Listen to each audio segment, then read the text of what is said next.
The scent of lemon polish and old paper hung in the air of Sterling and Son Financial Strategies, a scent that had seeped into the very grain of the oak desks over 60 years. To Eleanor Sterling, it was the smell of childhood afternoons spent coloring under her father's massive desk while he murmured into the phone, the smell of safety, of legacy. Now, at 8:07 a.m. on a Monday, it just smelled cold.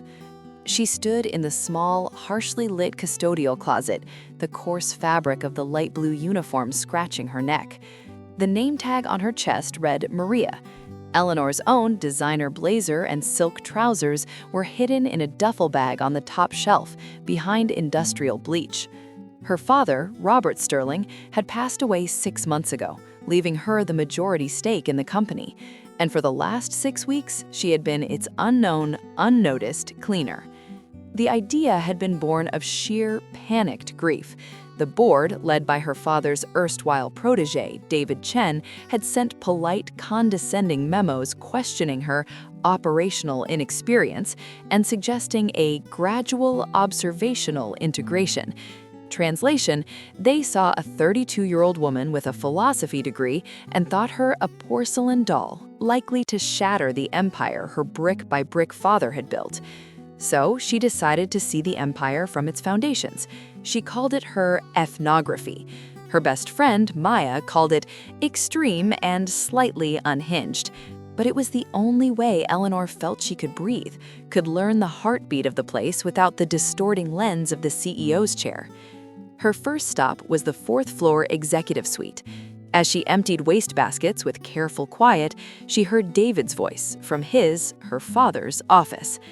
"The Sterling woman is pushing for a meeting next week," David said to the CFO, his tone a blend of amusement and exasperation. "Wants to discuss client-centric philosophy. Probably read about it in some blog. We'll have the projections ready. She'll be overwhelmed by the numbers. We'll guide her toward a quiet, symbolic role, and life will go on." The trash in Eleanor's hand, a discarded protein bar wrapper, a crumpled printout of a hostile takeover attempt, felt heavier. She moved to the large window, spraying and wiping.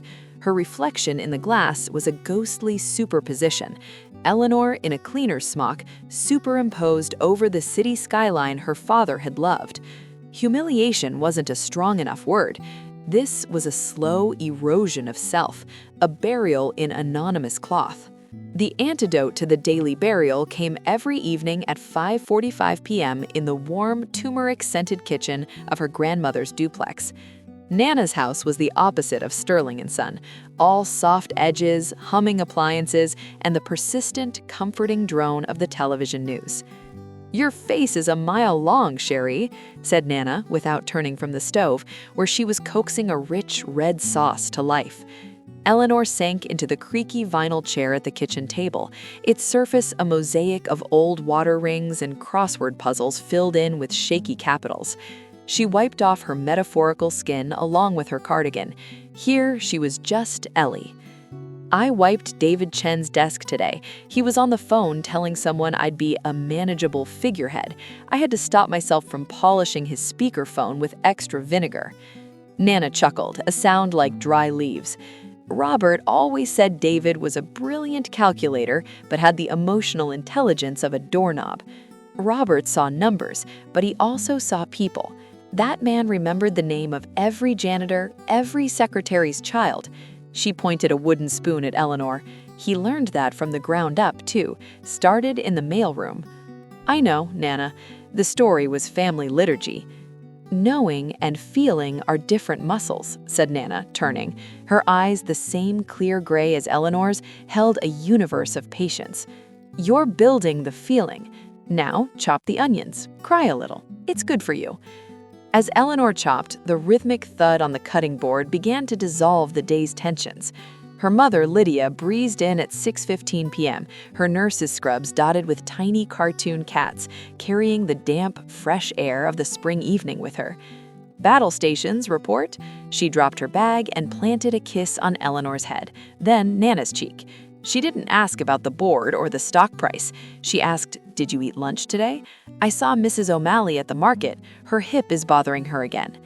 This was the real boardroom. The agenda was set by ailments, garden blooms, and whether the bread had risen properly. As they sat to eat, the sauce ladled over hearty pasta, a simple salad with Nana's sharp vinaigrette, the conversation wove around them. "Mr. Henderson and 4B passed," said Lydia softly, swirling her wine. "No family. The young couple downstairs organized a collection for the funeral home.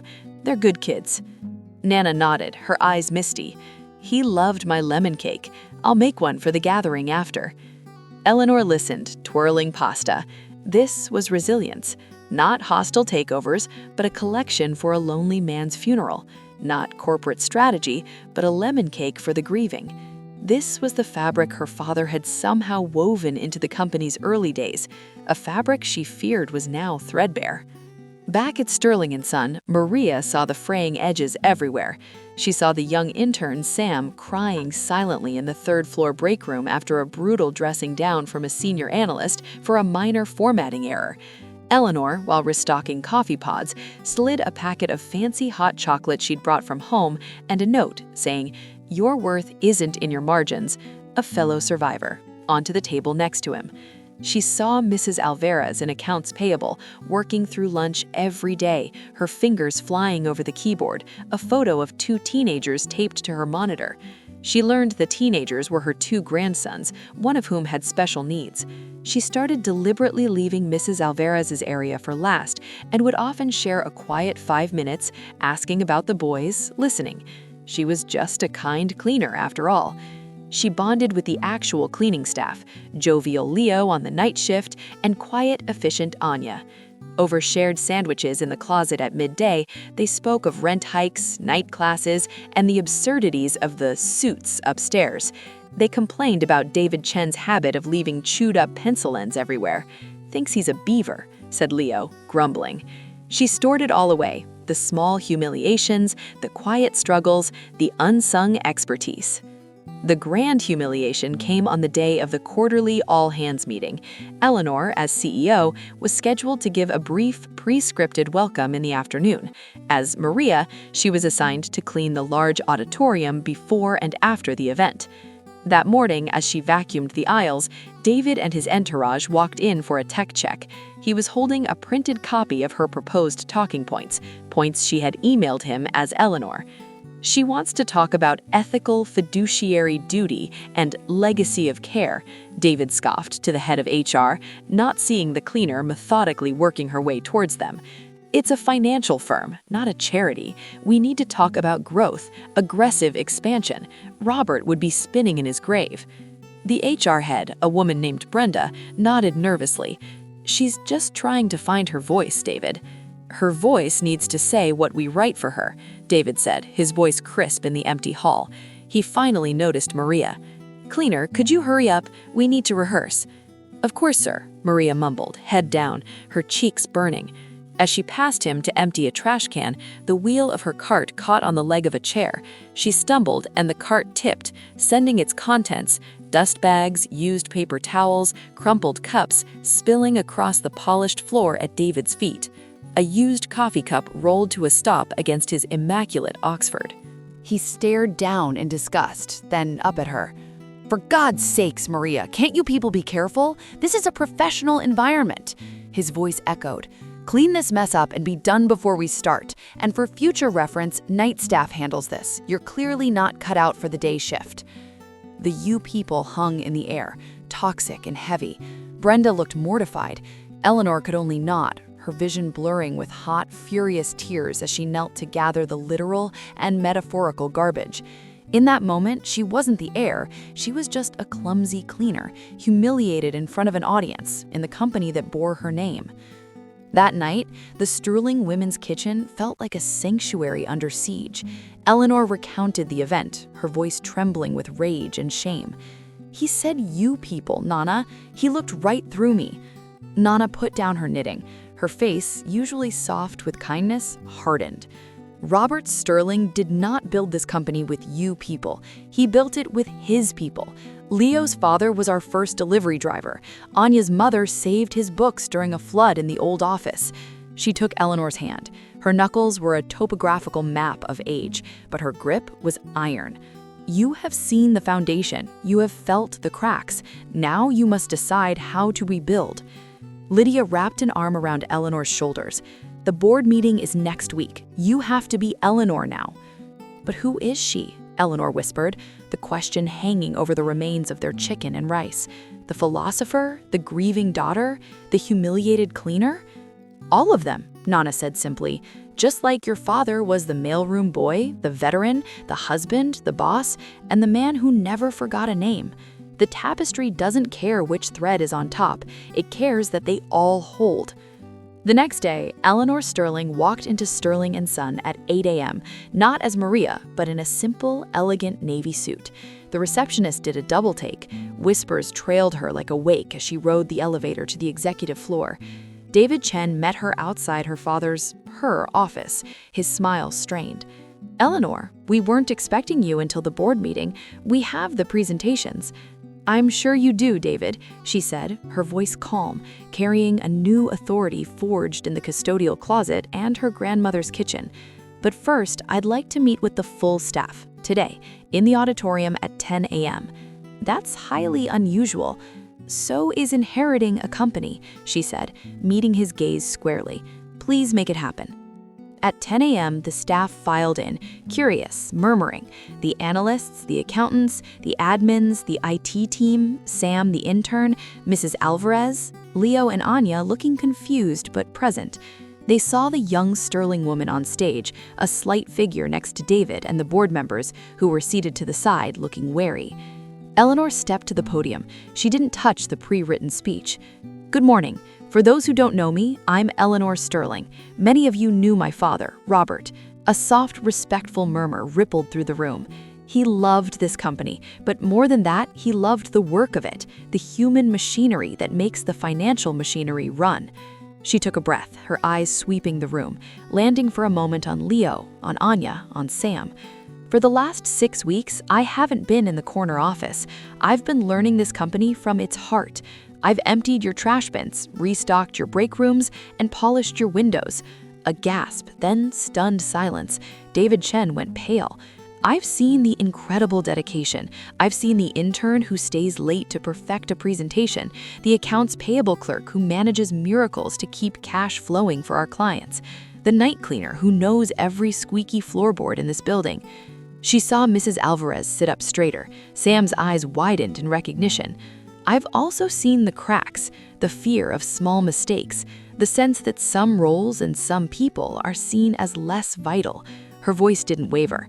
My father's greatest strength wasn't just his financial acumen, it was his understanding that a company is an ecosystem. If you neglect the soil, the day-to-day respect, the dignity of every task, the whole thing withers.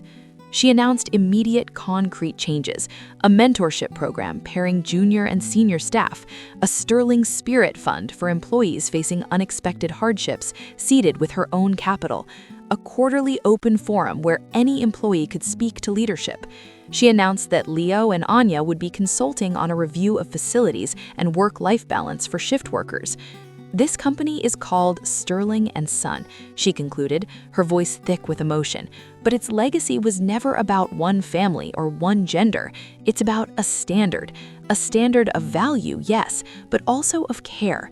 I saw that standard upheld every day, not just in the executive suite, but in the break rooms, at the copy machines, and in the quiet hours after everyone has gone home. That is the company I intend to lead. That is the legacy I will protect. For a second, there was silence. Then, from the back of the room, Leo started to clap, slowly, firmly. Anya joined. Then Mrs. Alvarez was on her feet, then Sam, then a wave of others, until the auditorium was filled with a roaring, heartfelt standing ovation. The board members, including a shell-shocked David Chen, eventually rose to their feet as well, their applause polite but forced. That evening, the kitchen in Nana's duplex was a festival. Lydia had brought champagne, Nana had outdone herself with a roast, garlicky green beans, and a cloud-like lemon meringue pie. You should have seen David Chen's face, Eleanor laughed, the sound free and light for the first time in months. To the wasp swallower, Lydia toasted, grinning. "To my granddaughter," Nana said, her eyes shining. The cleaner, the heir, the philosopher, the CEO, all one thread. As they cleared the plates, working in the familiar, wordless dance of women who have shared 1,000 meals, Eleanor felt the two halves of her world finally knit together. The resilience of her family's kitchen, where grief was chopped with onions and joy was shared in pie, had infused the corporate boardroom. The belonging she fostered at Sterling & Son, seeing Sam, Mrs. Alvarez, Leo, was an extension of the belonging she found here, at this scarred table. The humiliation she had suffered as Maria hadn't vanished, but it had been transformed. It was no longer a stain. It was a badge of understanding, a secret key that unlocked the truth of her father's empire. It was the gritty, unglamorous, essential thread in the tapestry. She looked at her mother, humming as she scraped plates, and her grandmother meticulously wrapping leftovers. They were the real strategists, the masters of resilience, teaching her that connection wasn't built in grand gestures, but in small kindnesses remembered, in meals shared, in seeing the person behind the role, whether it was a CEO or a cleaner. The company she inherited was not just a financial entity, it was a collection of people hustling through daily life, worrying about rents and sick children, and doing good work. And her job, she now knew, was not to rule them from an oak-paneled office, but to tend to that ecosystem, to polish its windows, yes, but also to clear the obstacles from its path so that every thread in the tapestry could shine. It was a universal story after all, the search for belonging, the exercise of resilience, and the enduring, heartwarming power of truly seeing the people who share your small, precious corner of the world.